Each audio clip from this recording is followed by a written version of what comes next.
अभी मैं मौजूद हूँ मधेपुरा ज़िला के पुरैनी प्रखंड के नरदा पंचायत के नरदा वार्ड नंबर 5 में, और हमारे साथ जुड़े हुए हैं हमारे प्रखंड अध्यक्ष।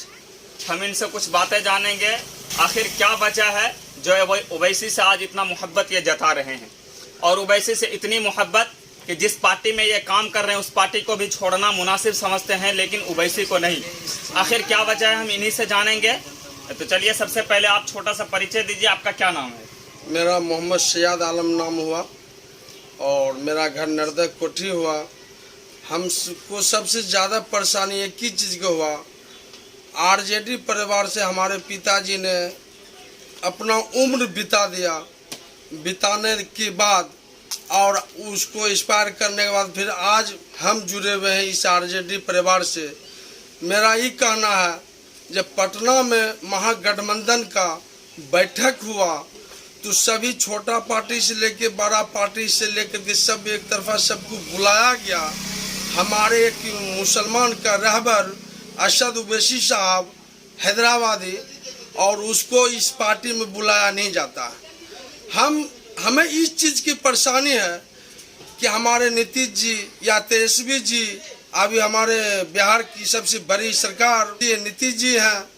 दूसरी बात मेरा ये कहना है कि हमारे असद ओवैसी को क्यों बुलाया जाता है, इस महागठबंधन में क्यों लिया जाता है, मेरा ये कहना है। दूसरी बात, क्या एक मुसलमान का एक वोटर का सिर्फ एक वोट लेने की बात होती है? जब एक मुसलमान सभी आदमी को गठबंधन में लेता है और एक मुसलमान को गठबंधन में नहीं ले रहा, कारण क्या है? हमें इस चीज़ से बहुत बड़ा तकलीफ हुआ, बहुत बड़ा परेशानी हुआ। दूसरी बात, आज अररिया के अंदर पानी बाढ़ पीड़ित आ चुका है, उसके अंदर पूरा असद ओवैसी अतिउर ईमान जो विधायक है वहाँ के, पूरा अपना बाढ़ पीड़ित में पूरा जानो माल, पूरा संपत्ति दौलत सारा चीज़ लुटा रहे हैं, लेकिन आज हमारे बिहार सरकार वहाँ पर पहुँचने रहे। इस कारण ये भी नहीं कह दे कि आरजेडी का होकर के आरजेडी का खिलाफ चल रहा है, सॉरी ऐसा हम नहीं कर रहे। एक मन की बात अपनी तरफ से हम बता रहे हैं, क्यों न वहाँ के पहुँच रहा है, वहाँ की जनता के सेवा क्यों न कर रहा है। दूसरी बात मेरा ये कहना है, देखिए ये हमारी सरकार जो अभी नीतीश कुमार जी हैं, आखिर इनका भी कोई न कोई राज होगा, कोई न कोई वजह होगा जिसके वजह से नहीं आ रही। इससे आपको क्या तकलीफ? हमें इसलिए कि भैया इस तकलीफ है, सबसे बड़ी बात है अभी बिहार के अंदर में असद ओवैसी के पास 5 सीट, सीमांचल में 5 सीट, जबकि उमेश कुशवाहा को, उपेंद्र कुशवाहा को, उमेश सहनी को, जब इनके पास कोई उतना सीट नहीं ना और कुछ, तो इसको महागठबंधन में आप शामिल कर रहे हैं। अब बाकी आरजेडी को मतलब इसको असद ओवैसी को क्यों ले रहे हैं आप? हो सकता है कि असदुद्दीन ओवैसी जो है खुद नहीं आना चाह रहे होंगे। बिल्कुल नहीं, बिल्कुल असद ओवैसी जाने के लिए तैयार है। जो इनकी विधायक कल भी न्यूज देख रहे थे, राज्यसभा में जो भाषण जो दे रहे थे, ईमान जो भाषण दे रहा था, उसका भी रात में भी हम न्यूज देख रहे थे न्यूज पर। तो वो हिसाब से उनको कोई इन्वाइट नहीं किया, वो तो कह रहा है डायरेक्ट हमको अभी भी इन्वाइट करे, महागठबंधन में मिलने के लिए तैयार है। तो इस महागठबंधन में क्यों नहीं ले रहा है?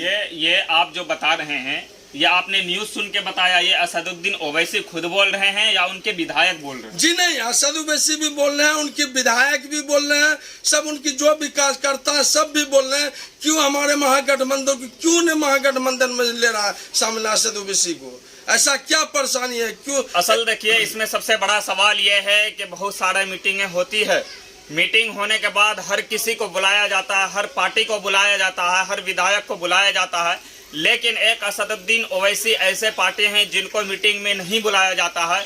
असल तकलीफ जो ये बता रहे हैं कि हमें तकलीफ इस बात की है कि मीटिंग जब होती है तो उस मीटिंग में असदुद्दीन ओवैसी का भी हक होता है, उनका भी आना बहुत ज़रूरी होता है। आखिर क्या राज है, क्या कारण है, क्या वजह है जो असदुद्दीन ओवैसी को नहीं बुलाया जाता है?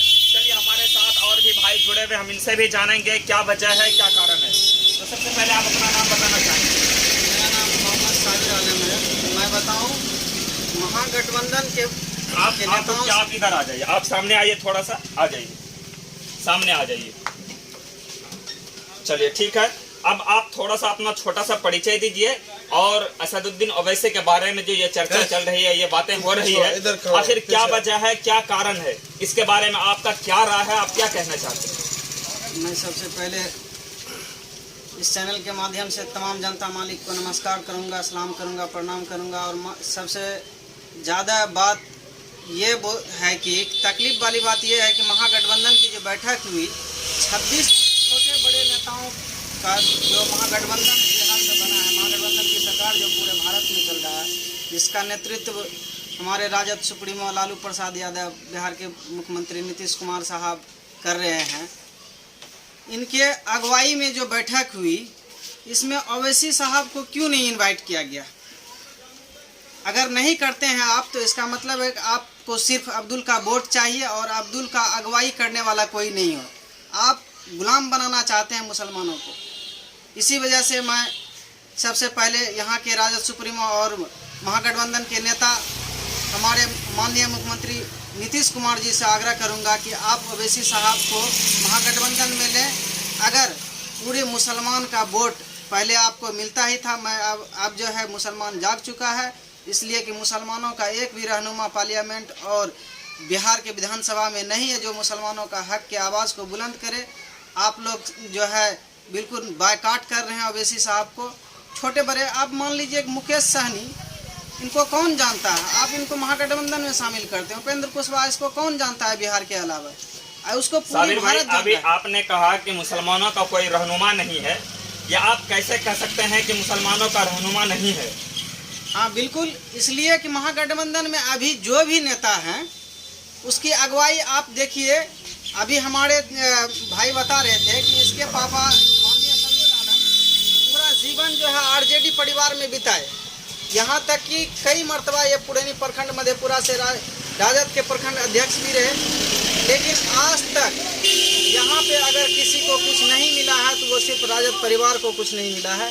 इसलिए मैं चाहता हूँ कि मुसलमानों को सिर्फ ये गुलाम बनाना चाहता है महागठबंधन। अगर मुसलमान को गुलाम नहीं बनाना चाहता है तो मैं उसी वक्त समझूंगा कि ये मुसलमान का रहनुमा है जब ये ओवैसी साहब को अपने पार्टी में शामिल करेंगे। चलिए, ये हमारे भाई साहब कह रहे थे कि मुसलमानों का कोई रहनुमा नहीं है। आखिर ऐसा क्यों सुनने को मिल रहा है? आखिर ये चर्चा का विषय क्यों बन रहा है कि एक असदुद्दीन ओवैसी को पार्टी में नहीं लेने के बाद मुसलमान दुखी क्यों है? चलिए, और भी कुछ कहना चाहेंगे हमारे भाई, हम इनसे भी जानेंगे कि आखिर क्या वजह है, क्या ये रहनुमा कोई बन सकता है या नहीं।